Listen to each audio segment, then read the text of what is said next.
தொகை பாடியவர் பாலைப்பாடிய பெருங்கடுங்கோ. எண் 25 திணை பாலை. கிமு காலத்து பாடல். பிரிவு உணர்த்தப்பட்ட தோழி நீ பிரிந்தால் பிடலார் தொடர்ந்து போல நும்மை அல்லர் தூற்றுவன இவ்வகைப்பட்ட சிலவுள என தலைவி ஆற்றமை கூறி செலவு அலுங்குவித்தது. இப்போ விளக்கம் பார்க்கலாம். உன்னுடைய இன்பக்கூட இல்லாவிட்டா இவ வாடி போவா என்று தோழி தலைவனிடம் கூறுகிறான். வயக்குறு மண்டலங்கிறது 3ஆம் பிறை. இதுக்கான வடமொழி பெயர் திரிதியை. இந்த திரிதியையின் பெயரை பெற்றவன் திருதராட்டிரன். திருதராட்டியன் மக்களுள் முதியவன் துரியோதனன். துரியோதனன் சூழ்ச்சியால் ஐயர் என்ற பெயரை பெற்ற பாண்டவர் மாளிகையின் உள்ளே இருக்கிறாங்க. துரியோதனன் கைத்திறனால் கட்டப்பட்ட அந்த மாளிகைக்கு அவனே தீ மூட்டினான். வீமன் பாண்டவர்களை காப்பாற்றினான். அதுபோல மலையில் மூங்கில் காட்டில் தீ பற்றி கொண்ட போது ஆண் யானை அந்த தீயை காலால் மிதித்து தன் யானைகளை காப்பாற்றி அழைத்து செல்லும் அந்த காடு. இத்தகைய கொடிய காட்டை கடந்து செல்லும் ஐயனே இவன் நிலையை கேட்டருளுக. செகண்ட், சிறப்பு செய்தவர் பக்கத்தில் இருக்கும்போது அவரை புகழ்ந்து பேசிட்டு அவர் அகன்றவுடனே அவரை பழித்து தூற்றும் அற்றவர் போல காதலர் தழுவும் போது மலர் போல இருந்துட்டு காதலர் அகன்றதோ இவள் கண்கள் அழுகின்றன. 3வது, செல்வரோடு சேர்ந்து உன்று மகிழ்ந்துட்டு செல்வர் நிலை தளர்ந்த போது எண்ணி பார்க்காம இருக்கும் உணர்வில்லாதவர் போல காதலர் இன்பம் தரும்போது தோளில் நிறுந்துட்டு அவ நீங்கியவுடன் தோல்மலையில் கலன்று ஓடுகின்றன.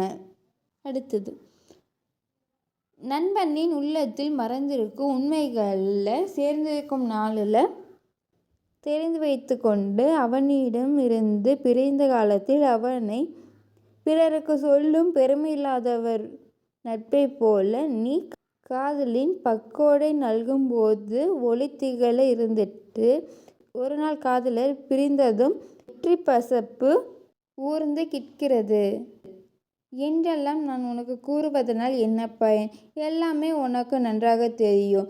வானம் பொழியாவிட்டால் வாடும் இந்த உலகம் போல நீ அழி செய்யாவிட்டால் இவள் அழகெல்லாம் வாடி போகும்.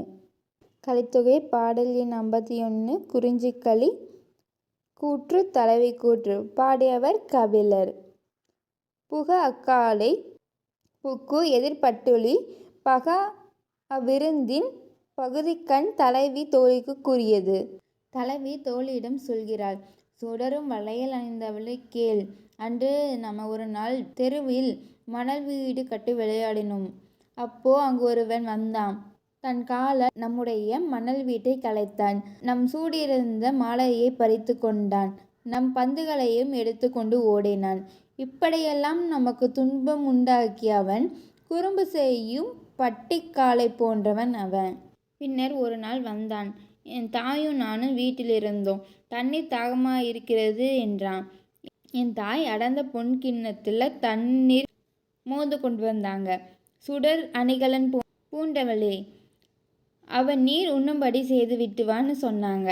நானும் முன்பு குறும்பு செய்தவன் என்று அறியாம நானும் போனேன். அவன் என் வளையல் அணிந்த என் கையை பற்றி இழுத்து துன்புறுத்தினான். நான் மறண்டு போனேன்.